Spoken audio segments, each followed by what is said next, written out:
الرسول بما أنزل إليه من ربه والمؤمنون மேலான ஃபித்ரா ஜகாத் சதகாக்களை நமது இஸ்லாமிய கல்வி சங்கத்திற்கு கொடுத்து உதவுங்கள். அவற்றை உரிய நபர்களுக்கு அவர்கள் இடத்திற்கே சென்று விநியோகம் செய்ய இருக்கின்றோம். இன்ஷா அல்லாஹ். கொடுக்கப்பட்டுள்ள எண்களை தொடர்பு கொண்டால் எங்களது நிர்வாகிகள் தங்கள் இல்லம் தேடி வந்து கனிவுடன் பெற்றுக் கொள்வார்கள்.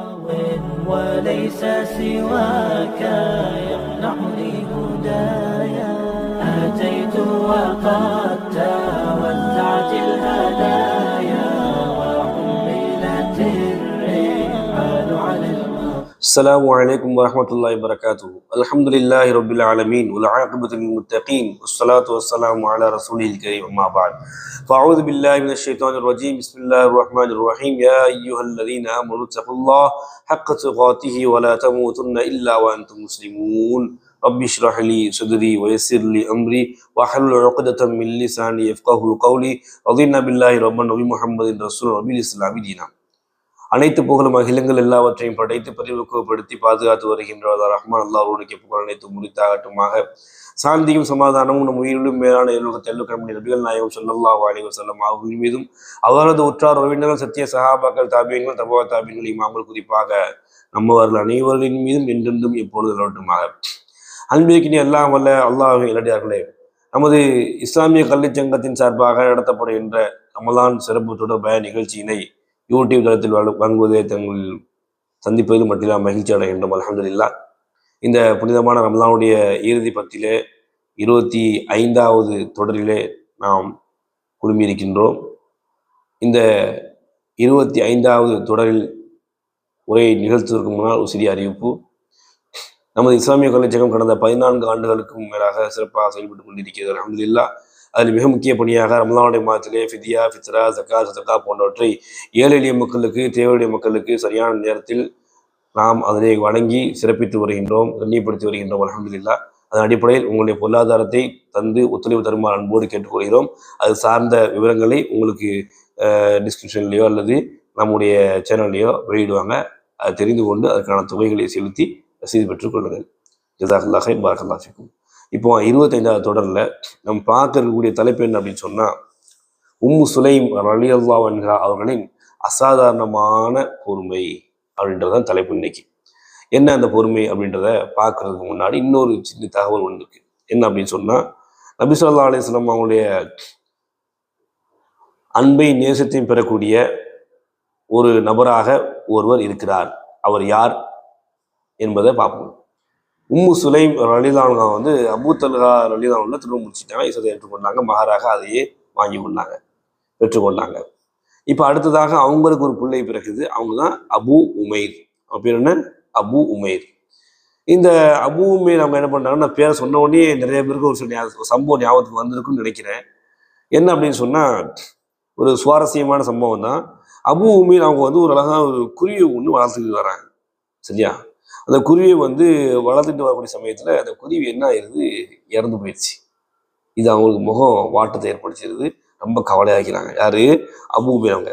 உம்மு சுலைம் அவங்களுடைய பார்க்க ரசூலுல்லா வரும்போது இவங்க முகம் வாடி போய்கிற கண்ட உடனே என்ன செய்தி அப்படின்னு கேட்குறாங்க. உடனே இந்த மாதிரி தகவல், இப்படி இந்த குருவி இறந்து போச்சு, உமைர் ரொம்ப பாசத்தோடையும் பரிவோடையும் அதை வளர்த்து வந்தாங்க, இப்படி ஆயிடுச்சுன்னு சொன்ன உடனே ரசூலுல்லா ஒரு சின்ன சங்கடம். ரசூலுல்லா எப்பவுமே சின்ன பையன் ரொம்ப அன்பு பாராட்டுறது, கொஞ்சம் தமாசா பேசுறதுலாம் அவங்கள்ட்ட இயல்பாக உண்டு. அப்போ அவங்க உமைர் கிட்ட போய் ரசூலுல்லா என்ன பண்றாங்க, யா அபா உமைர் மா ஃபஅலன் நுகைர் அப்படின்னா, நுகைர்னா குருவியை பிடிக்கும். சரியா? அப்போ உனக்கு நுகைருக்கு என்னாச்சு, அது பேர் வச்சுக்காங்க நுகைர்னு சொல்லிட்டு குருவிக்கு. அதனால இப்படி அழகா ஒரு வாசகமா ஒரு ஒரு என்ன சொல்றது, ஒரு ஸ்லாங்ல கேட்குறாங்க அழகா, யா அபா உமைர் மா ஃபஅலன் நுகைர், உமைரே உனக்கு என்னாச்சு, உன்னுடைய அதாவது உன்னுடைய குருவிக்கு என்னாச்சு அப்படின்ற மாதிரி ஒரு தமாசா அப்படி வார்த்தை போட்டு கேட்ட உடனே ரசூலுல்லாஹ்வுடைய வார்த்தை கேட்டோன்னா அவங்களுக்கு மனமகிழ்வு ஏற்படுது, மன மாற்றம் ஏற்படுது. உடனே அதை மறந்துட்டு மற்ற வேலையை பார்க்க ஆரம்பிச்சிடுறாங்க. இது வந்து காலப்போக்கில் எப்படி மாறுதுன்னா, இது ஒரு டைலாகவே மாறிடுது. அப்படியே எல்லாரும் சொல்கிற அளவுக்கு உண்டான வார்த்தையாக என்ன செஞ்சிச்சு, மாறிடுச்சு அப்படின்ற ஒரு சம்பவத்தையும் நம்ம என்ன செய்ய தளத்தில் பார்க்க வேண்டியிருக்கு. இப்போ கொஞ்ச நாட்கள் கழிச்சு என்ன பண்ணாங்க அப்படின்னு சொன்னால், அபூ உமைர் அவர்கள் வந்து இப்படி சின்ன பிள்ளை அவங்க ரசூலுல்லாஹ் போகும்போது வரும்போது தலையை தடவி விடுறது போகிறது, இப்படியுமான ஒரு அன்பு பாராட்டுதல் இருந்துகிட்டே இருந்துச்சு. திடீர்னு ஒரு நாள் அபு உமைர் மரணமாயிடுறாங்க. நாளைக்கு இப்போ அவங்களுக்கு ஒரு மிகப்பெரிய ஒரு சங்கடம் ஏற்பட்டுருச்சு. இந்த அசாதாரணமான பொறுமையின் டாபிக் கொடுத்தோம்ல, அது இங்கே தான். என்ன அப்படின்னு சொன்னால், தன்னுடைய கணவர் வேற வீட்டில் இல்லை. இந்த சம்பவத்தையும் பெரும்பாலும் கேள்விப்பட்டிருக்க வாய்ப்பு இருக்குது. இருந்தாலும் சில படிப்பினைகள் இது இருக்குது. அதை சொல்லணுங்கிறதுக்காக வேண்டிய அந்த சம்பவத்தை நான் சொல்கிறேன். அப்போ என்ன அப்படின்னு சொன்னால், கணவர் இல்லை வீட்டில், வெளியூர் போய்க்கிறாங்க, தொழில் ரீதியாக போய்க்கிறாங்க. அப்போது இந்த செய்தி வந்து அவங்களுக்கு கிடைக்கல. அவங்க வீட்டுக்கு வர வரைக்கும் வெயிட் பண்ணுறாங்க. அதுக்கப்புறம் நடந்தது இங்கே விஷயமே. இப்போ பிள்ளை இறந்துருச்சு. இந்த பிள்ளையை எடுத்து குளிக்க வச்சு இது பண்ணி கஃபன்லாம் அணிவிச்சு எல்லாம் வந்து ஒரு ஓரமாக செஞ்சு வச்சுறாங்க. மக்கள்லாம் வந்து பார்க்குறாங்க, போகிறாங்க, எல்லாம் பண்ணுறாங்க.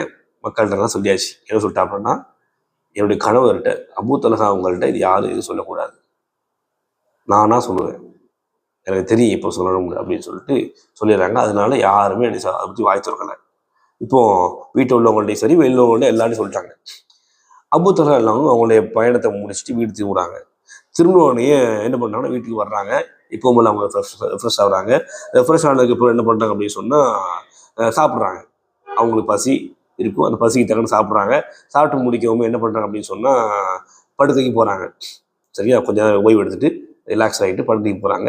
அப்போது வந்து பாருங்க, ஒரு மனைவி தன் கணவனிடத்தில் எதை எப்படி சொல்ல வேண்டும் என்பதற்கு உதாரணம் இந்த மாதிரி செய்தியே.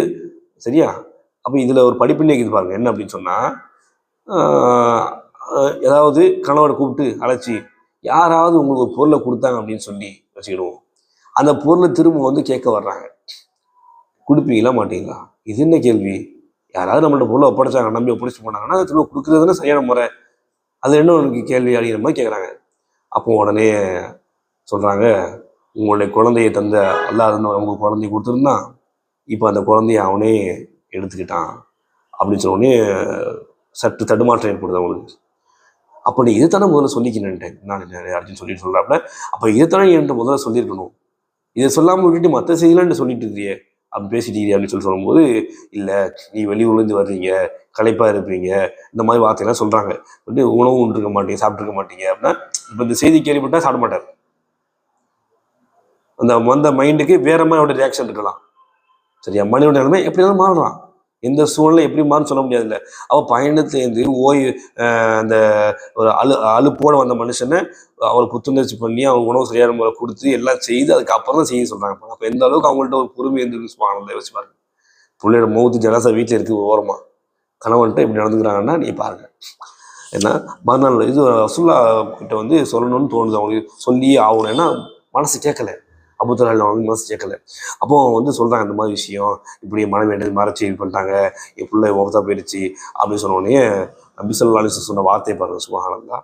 உம்மு சுலைம் ரலியல்லாஹு அவர்களின் பொறுமையும் உளத்தூய்மையும் சிறப்பிக்கும் விதமாக அவங்க சொல்கிறாங்க, அல்லாஹ் உங்கள் இருவருக்கும் அபு உமைருக்கும் பகரமாக ஒரு நல்ல குழந்தையை தருவான் அப்படின்னு துவா செய்றாங்க. சரியா, இது அவங்களுக்கான துவாவும் இருக்குது, பிள்ளைக்கான துவாவும் இருக்குது, அடுத்து உங்களுக்கு நல்ல பிச்சைக்கான தருவாங்கிற துவாவும் என்ன செய்யுது இருக்குது. அந்த துவாவை அவங்க பெறுறாங்க. ரசூலுல்லாஹ் கண்டிக்கல அவங்க மனைவியை கூப்பிட்டு. சரியா, இப்போ கணவன் டைப் இப்போ நம்ம அந்த மாதிரி ஒரு மௌத்து செய்தியெல்லாம் வச்சுட்டு சொல்லாமல் இருக்க முடியுமான்னா அது வேற மாதிரி பிரச்சனையாக போயிருப்போம்.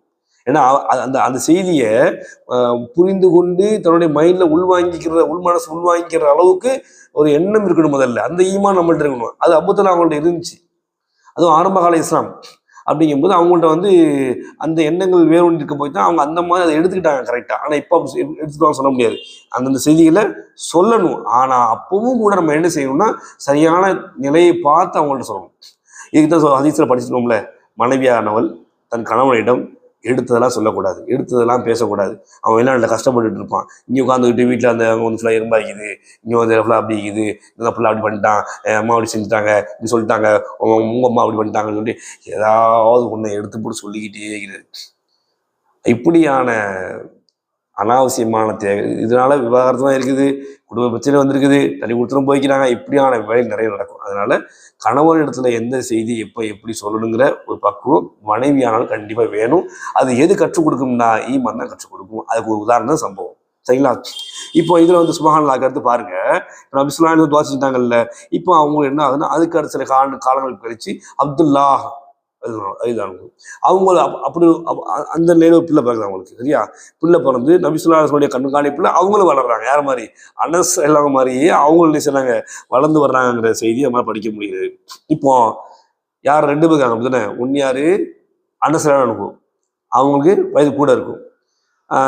ஒரு சிறுவர் பிராயத்தை சிறுவருடைய வயது அந்த சேர்ந்து அடுத்த தடவை போய்ப்பாங்க. அதே மாதிரி அப்துல்லா அவங்க பிறந்த குழந்தை கொஞ்சம் சிறு வயசா இருக்கும், 3 வயசு 4 வயசு 5 வயசு 6 வயசு இந்த மாதிரி. சரியா, எப்படி வந்து ரசூலாட்ட சேரும்போது அவங்களுக்கு 6 7 வயசு 8 வயசு இருந்துச்சோ அந்த மாதிரி இப்போ இவங்களுக்கு இப்போ ரசூலாட்டா வளர்றாங்க, என்ன பண்றாங்க, இவங்க 2 பேரும் வளர்ந்து எப்படி ஆகுறாங்க அப்படிங்கிற ஒரு முக்கியமான தகவலையும் பார்த்து வச்சாங்க. இப்போ அனஸ் ரலியல்லாஹு ரசூலா துவா செஞ்சாங்கல்ல, எல்லாம் அவங்களுடைய பிள்ளைகளுக்கு பரக்கத் போன துவா செஞ்சாங்கல்ல, அதுல ஒரு பகுதி அனஸ் ரலியல்லாஹு வந்து பெரிய ஒரு செல்வந்தராகவும் நல்ல வாரி வழங்கக்கூடிய கொடை வளலாகவும் என்ன செய்யறாங்க, மாறுறாங்க. நிறைய மக்கள் தான தர்மங்கள் போறது வருது நிறைய பண்றாங்க. சுப்ஹானல்லாஹ். அதே மாதிரி அவங்க ஹதீஸ் அறிவிப்புல போகிற விஷயங்கள்லையுமே சிறந்து வழங்குறாங்க. சரியா, இது ஒண்ணு. அதே போல அப்துல்லா அபுதுல்லா அவங்களுக்கு முஸ்லிம் பிறந்த பிள்ளைகள் அப்துல்லா அவங்க வந்து 2வது பிள்ளை. அவங்க வந்து என்ன பண்றாங்க அப்படின்னு சொன்னா அவங்களுக்கு பிள்ளைகள் பிறக்குது. கிட்டத்தட்ட 10 பிள்ளைகள் வரைக்கும் பிறந்துங்கிற மாதிரி வரலாற்று ஆசிரியர் சொல்றாங்க. அப்போ அவங்க எல்லாம் என்னவாகிறாங்க பார்த்தா பெரிய பெரிய காரிகளாகவும் முஹத்திஸ்களாகவும், அதாவது இஸ்லாமிய வல்லுநர்களாகவும் மாறுறாங்க. சுப்ஹானல்லாஹ். மாறுறாங்கன்னா வார்த்தைக்கு பாருங்க. அப்படியே இப்படியான சூழல் தான் இவங்களோட வாழ்க்கை என்ன செய்யுது, அடுத்தடுத்த கட்ட நகர்வை நோக்கி பயணிக்கிறத இந்த செய்தி மூலமா தெரிஞ்சுக்கிறோம். இப்போ நம்ம வந்து ரசூலுல்லாஹ் துஆ பெற முடியுமான்னா பெற முடியும். எப்படி? அனஸ் மாதிரி, அபு உமேர் மாதிரி, அதே மாதிரி அப்துல்லா ரலியல்லாஹு அன்ஹும் இவங்கள மாதிரி நம்ம வாழ்ந்தோம் அப்படின்னு சொன்னா அந்த துஆவை நம்மாலும் பெற முடியும்.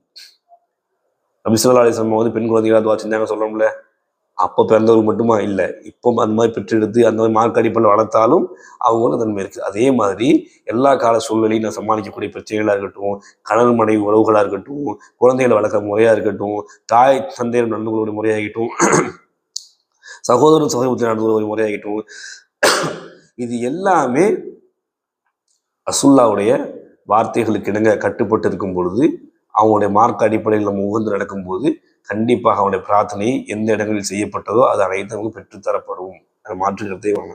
ஆனால் நம்ம அப்படி நடந்து கொள்றோமாங்கிறத பார்க்கணும். இன்ஷா அல்லாஹ் அப்படியான சிறந்த ஒரு வாழ்க்கையை வாழ்ந்துக்கு எல்லாம் வளர்ந்தாலும் தௌஃபீக் செய்வானாக. வாஹிர் அல்ஹம்துலில்லாஹி ரப்பில் ஆலமீன். அஸ்ஸலாமு அலைக்கும் வரஹ்மத்துல்லாஹி வபரகாத்துஹு.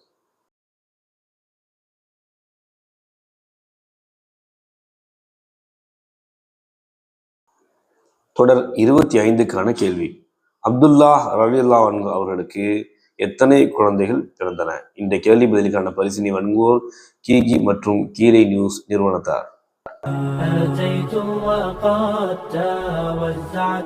உங்களின் மேலான ஃபித்ரா, ஜகாத், சதகாக்களை நமது இஸ்லாமிய கல்வி சங்கத்திற்கு கொடுத்து உதவுங்கள். அவற்றை உரிய நபர்களுக்கு அவர்கள் இடத்திற்கே சென்று விநியோகம் செய்ய இருக்கின்றோம். இன்ஷா அல்லாஹ். கொடுக்கப்பட்டுள்ள எண்களை தொடர்பு கொண்டால் எங்களது நிர்வாகிகள் தங்கள் இல்லம் தேடி வந்து கனிவுடன் பெற்றுக் கொள்வார்கள்.